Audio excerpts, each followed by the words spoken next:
नमस्कार. 10 मेला mother's day होता. आपल्या संस्कृतीत पिठोरी अमावस्या म्हणजेच श्रावण महिन्याच्या अमावस्येला आपण मातृदिन साजरा करतो ना, तसाच काहीसा. आईचे ऋण तर आपण फेडू शकत नाही, पण ह्या दिवशी आपण आईविषयी आपल्या ज्या भावना असतात ना, त्या मांडण्याचा प्रयत्न करत असतो. 28 मेला स्वातंत्र्यवीर विनायक दामोदर सावरकर यांची जयंती होती. स्वातंत्र्यवीर सावरकर म्हणजे एक भन्नाट, अफाट, विशाल असं प्रेरणादायी व्यक्तिमत्व आहे. आणि यांच्या व्यक्तिमत्वाचे जेव्हा विविध पैलू आपण बघतो, तेव्हा अनन्य साधारण मानवी जन्म काय असतो याचं मूर्तिमंत उदाहरण आपल्या डोळ्यासमोर येतं. सावरकरांनी मराठी भाषेत विविध शब्द दिलेत. त्यांच्या लेखणीत एक वेगळीच कला, एक वेगळीच जादू होती. सावरकरांच्या बऱ्याच साऱ्या कविता या प्रेरणादायी तर आहेत. स्वातंत्र्यावरती, भारत मातेवरती आणि क्रांतिकारी विचारांच्या आहेत. त्याच दिवशी अनायसे बकरी ईद सुद्धा होती.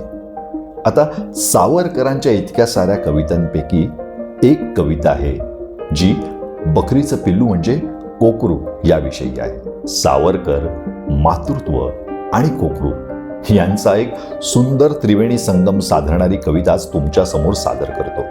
कवितेचा आशय असा आहे की सावरकरांना संध्याकाळच्या वेळेला एक कोकरू सापडतं. ते कोकरू आईपासून, कळपापासून दुरावलेलं असतं, हरवलेलं असतं.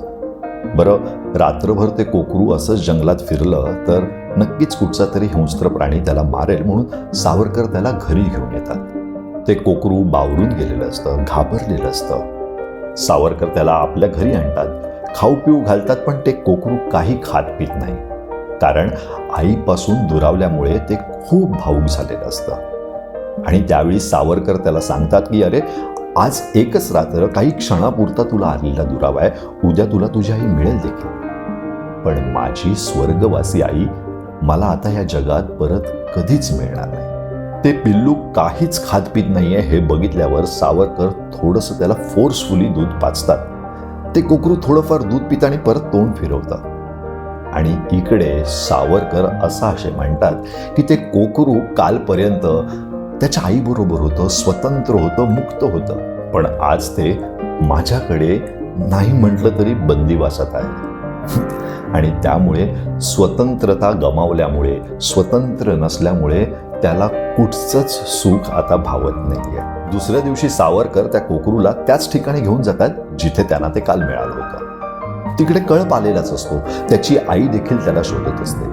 आणि जसं त्याचं हंबरडं ऐकते, त्याची आई त्याच्या जवळ येते आणि हे कोकरू देखील आईला चटकन जाऊन बिलगतं. आणि हे सगळं बघून खरंच मनापासून सगळ्यांना आनंद होतो. आणि त्यावेळी सावरकर स्वतःच्या भावना व्यक्त करतात की अरे देवा, तू या कोकराला त्याची आई देऊन त्याला एवढं सुखी केलंस, पण माझं काय? मला काय रडवतोयस? मला माझी आई परत कधी देणार आहेस? आता इथे आशय लक्षात घेणं खूप महत्वाचं आहे. सावरकर फक्त त्यांच्या स्वर्गवासी आईबद्दल बोलतात का? नाही. भारत माता, पारतंत्र्यात असलेली भारत माता स्वतंत्र कधी होणार, असा आशय या शेवटच्या पंक्तींमध्ये स्वातंत्र्यवीर सावरकर व्यक्त करतात. चला ऐकूया तर ही पूर्ण कविता. का भटकसी येथे बोले, का नेत्र जाहले ओले, कोणी का तुला दुखविले, सांग रे. धनी तुझा क्रूर की भारी, का माता रागे भरली, का तुझ्या पासूनी चुकली, सांग रे. हा हाय कोकरू बचडे, किती बे बे करूनी अरडे, उचलून घेतले कडे गोजिरे.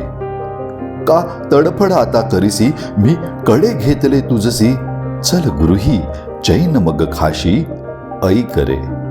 मी क्रूर तुला का वाटे, हृदय हे म्हणून का फाटे, भय नको तुला हे खोटे, ऐक रे. हा चंद्र रम्य जरी आहे, मध्यान्ह रात्री मधी पाहे, वृक वारुनी रक्षील नाहे, जाण रे. तो दूर दिसत असे कोण, टपत असे क्रूर बघ यवन, कोजिरी कापण्या मान, जाण रे. कमी काही न तुझ लागोनी, मी तुला दूध पाजोनी, ही रात्र गृही ठेवूनी उडती रे. उदईक येथ तव माता, आणिक कळपी तव पाता, देईन तयांच्या हाता, तुझसी रे. मग थोपटूनी म्या हाते आणिले गृहाते त्याते. तो नवल मंडळी नाते जाहले कुरवाळी ती कोणी त्याते. आणि घेती चुंबना कोणी ते. कोणी अरसिक मजला हसते जाहले गोजिरे कोकरू काळे. गोजिरे कोकरू काळे 9-10 दिनांचे सगळे मऊ मऊ केश ते कुरळे शोभले. लाडक्या का असा भिसी मी तत्पर तव सेवेसी. कोवळी मेथी ना खासी का बरे. बघ येथे तुझ्यासाठी आणिली दुधाची वाटी. परी थेंब असा ना चाटी का बरे. तव माता क्षणभर चुकली म्हणून का तनु तव सुकली. माझी ही माता नेली यम करे. भेटेल उद्या भेटेल उद्या तव तुझला. भेटेल उद्या तव तुझला. मिळणार न परी मम मजला. कल्पांत काल जरी आला हाय रे. मिथ्या हा सर्व पसारा. हा व्याप नश्वरची सारा. ममताही करीते मारा वरती रे. या जगी दुःखमय सारे. या जगी दुःखमय सारे. ही बांधव पत्नी पोरे म्हणून या शांत मन होरे तू त्वरे. तरी काही न जेव्हा खाई धरून या उग्रता काही. उचटीले तोंड मी पाही चिमुकले हळू दूध थोडके प्याले. मग त्वरे तोंड फिरविले कोकरू बावरून गेले साजिरे. स्वातंत्र्य जयांचे गेले परक्यांचे बंदी झाले. त्रिभुवनी सुख न त्या कसले की खरे. लटकून छातीशी निजले तासही भराभर गेले.